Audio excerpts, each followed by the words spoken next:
ఎక్కడ ఉన్నా పక్కన నువ్వే ఉన్నట్టుంటుంది అన్నా ఇదే మల్లరి. ఎవ్వడేం చెప్పినా గోరి కడతా, గోతితో పండ పెడతా.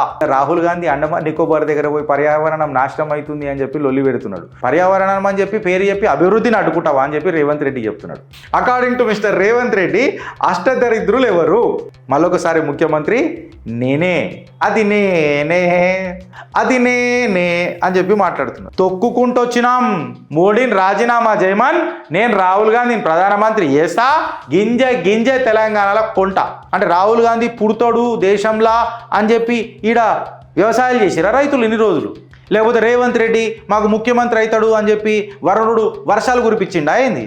3 సంవత్సరాలు అయింది మీరు వచ్చి. రేవంత్ రెడ్డి గారు కంకిల పొట్టు రాష్ట్రానికి ఏం రాలే, మీరు దిగిపోండ్రి. 6 గ్యారెంటీలు ఫరార్, కాంగ్రెస్ బేకార్. ఎక్కడ ఉన్నా పక్కన నువ్వే ఉన్నట్టుంటుంది అన్నా ఇదే మల్లరి అన్నదో పాట ఉంటుంది, మీకు అందరికీ తెలిసిందే కదా అది. నేను ఇవాళ ఏమడుగుతున్నా అంటే ఏది ఓపెన్ చేసినా రేవంత్ అన్ననే కనిపిస్తున్నాను. అయితే నిన్న నాకు జర భయమైంది. నేను పోయినా యాంగ్జైటీ పెరుగుతుంది సార్, నాకు మళ్ళీ పానిక్ అటాక్ అవుతుంది అని అంటే, నువ్వేం కాదు గిరీష్, రేవంత్ అన్నను చూడకు నువ్వు వీడియోలలో, ఫస్ట్ నువ్వు టెన్షన్ పడకు, డాక్టర్ చెప్పిండు నాకు. ఎందుకు సార్ గట్ల చూడకపోతే ఎట్లా, నా గౌరవనీయ ముఖ్యమంత్రి అని చెప్పి నేను చెప్పిన. నువ్వు చూడక అంతే, ఆయన అగ్రెసివ్ లీడర్, ఆయన అట్లనే ఉంటాడు అని చెప్పి. ఏం అగ్రెషన్ ఉందిరా ఆయన అని చెప్పి డాక్టర్ కూడా చూసి జర ఆయనకు కూడా యాంగ్జైటీ వస్తే యాంగ్జైటీ పిల్లు వేసుకున్నాడు. తర్వాత నా ముంగటినే కిషన్ రెడ్డి నిన్ను నేను పొలిమేరు దాటనియా అని ఈయన అన్నాడు. ఇన్ఫ్యాక్ట్ నాకు డబుల్ యాంగ్జైటీ పిల్ వేసుకో. కిషన్ రెడ్డి గారు కూడా మాట్లాడారు నిన్న, పోయిందా మళ్ళీ కిషన్ రెడ్డి గారు కూడా మాట్లాడారు మళ్ళీ. ఏందనంటే ఆ మూగోడు ఇంకా ఉట్టలేదు రా భయ్ తెలంగాణలా అని చెప్పి కిషన్ రెడ్డి కూడా మాట్లాడారు. అయితే కోహెడ్ బహిరంగ సభల నేతల మాటల యుద్ధాలు చూస్తుంటే వీళ్ళు పరిపాలన కోసం మనం పెట్టుకున్నామా, లేకపోతే తొడగొట్టి ఇదేదో పల్నాటి పౌరుషం సినిమాలు చూపిస్తారు చూడు, ఇది ఏంది కథ నేను అని అంటున్నా. నేను పొలిమేర్లు దాటనియా, నిన్ను బొంద పెడతా, గోతి తీస్తా, గోదావరి గడతా, అది చేస్తా, ఇది చేస్తా, ఈ గోతి మాటలు నిన్న ఆడిల్లో కూడా మాట్లాడిండు, హిందూ ఆడిల్లో. నిన్న రేవంత్ రెడ్డి గారు రైతు మార్కెట్లు డెవలప్ చేసినామన్నారు, ఫార్మర్ ప్రొడ్యూస్ని పెంచినామన్నారు, ఎక్సెట్రా ఎక్సెట్రా ఇవన్నీ మాట్లాడారు. నాకు ఆనందమైంది. ఆయన ఏమేమి చేసిండో అవన్నీ మాట్లాడాడు. తర్వాత ఏమని అన్నాడంటే, నేను మార్కెట్లు కడతానంటే బీఆర్ఎస్ వచ్చి కేసులు వేసి పొల్యూషన్ పర్యావరణానికి హాని అవుతుందని చెప్పి కేసులు వేస్తున్నారు, ఇట్లా అభివృద్ధి మొత్తం సంకనాకిపోతున్నది, ఏం తమాషాలు చేస్తున్నారా, ఎవ్వడేం చెప్పినా గోరీ కడతా, గోతితో పండ పెడతా. ఇక మాటలు ఎట్లుంటాయి, మన రేవంత్ నీకు ఇట్లనే ఉంటాయి అని చెప్పి మాట్లాడాడు.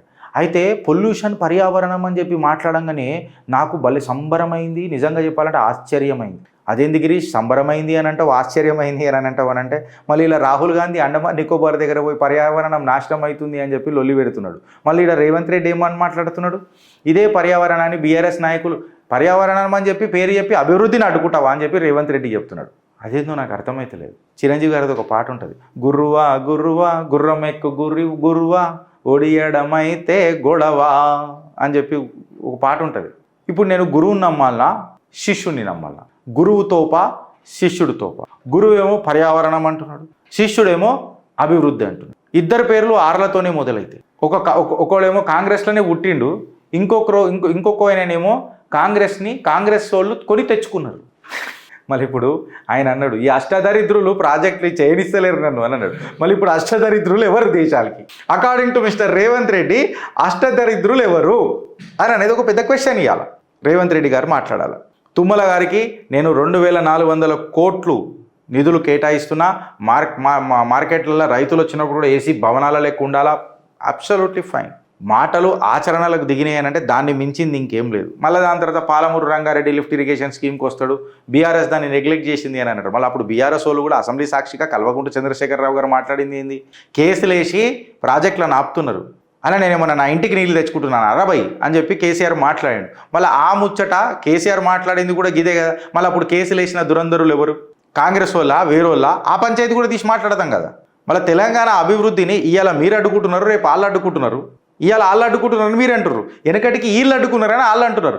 లాస్ట్కి ఈ అడ్డుకట్ట తీసేది ఎవరని ప్రజలు అడుగుతుంటే మళ్ళొకసారి ముఖ్యమంత్రి నేనే, అది నేనే, అది నేనే అని చెప్పి మాట్లాడుతున్నారు. ఇవాళ రేవంత్ రెడ్డి గారు మాట్లాడుకుంటే ఏమని అన్నాడు, తెలంగాణలోనే అత్యంత ధాన్యం పండిస్తున్న, దేశంలోనే అత్యంత ధాన్యం పండిస్తున్న రాష్ట్రం ఏదైనా ఉన్నది అని అంటే అది తెలంగాణ అని చెప్పి మాట్లాడుతున్నారు. మళ్ళీ కాళేశ్వరం లేకపోయిన ఉంటుంది నడుస్తుండేనా, అవుతుండేనా, సాధ్యం అవుతుండేనా?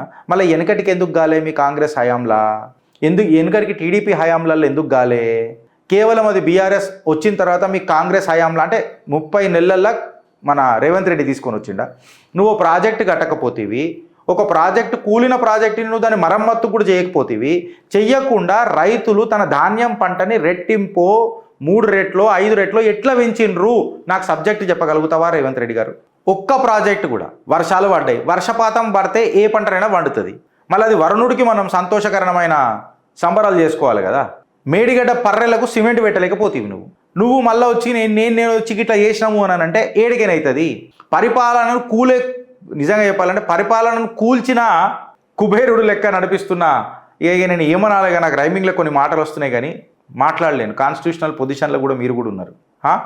ఆపి పెట్టిండ్రు అని చెప్పి మాట్లాడతారు. ఇంకొకటి విషయం ఆయన ఏమన్నాడు తెలుసా?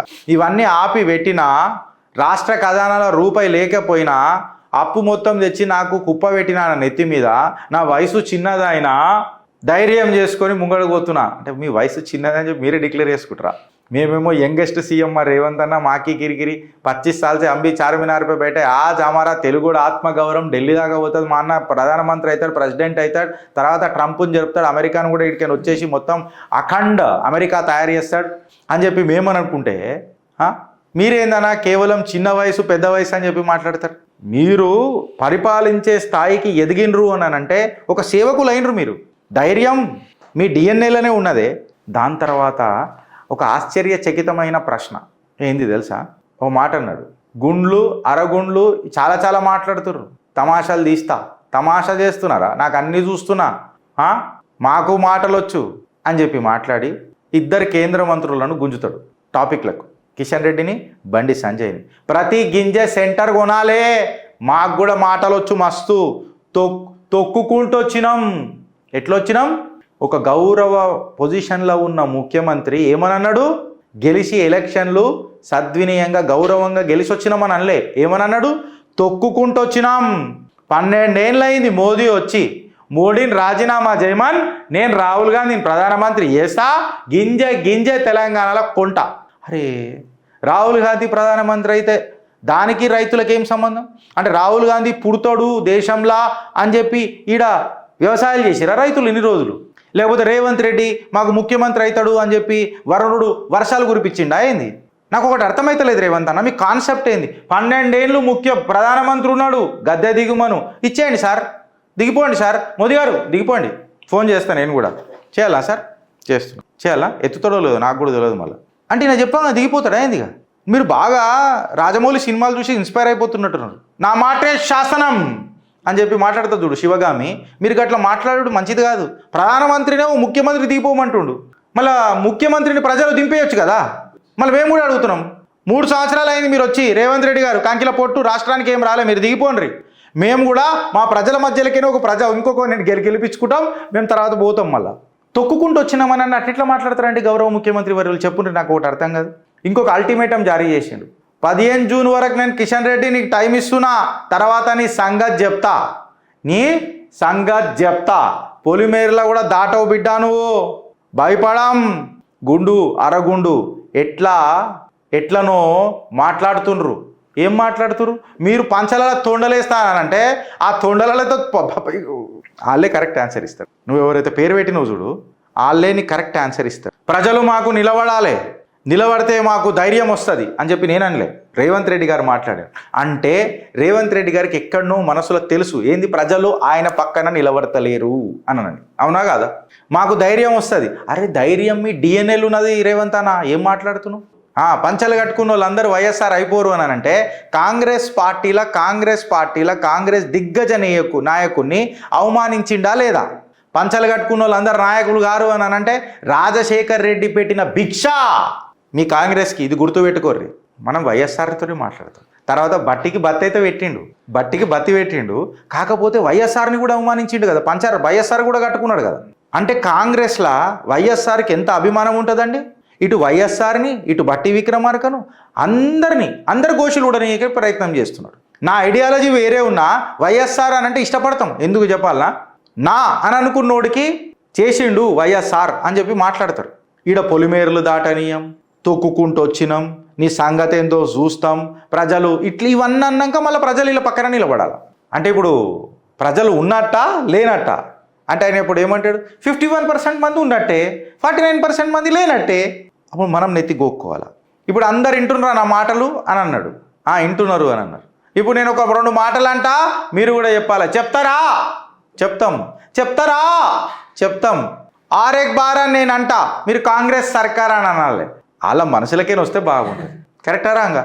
అన్నాక మా అన్న అన్నాడు ఆర్ ఎక్ బార్ కాంగ్రెస్ సర్కార్, ఆర్ ఎక్ బార్ కాంగ్రెస్ సర్కార్, కాంగ్రెస్ సర్కార్ ఆర్ ఎక్ బార్, కాంగ్రెస్ సర్కార్ ఆర్ ఎక్ బార్.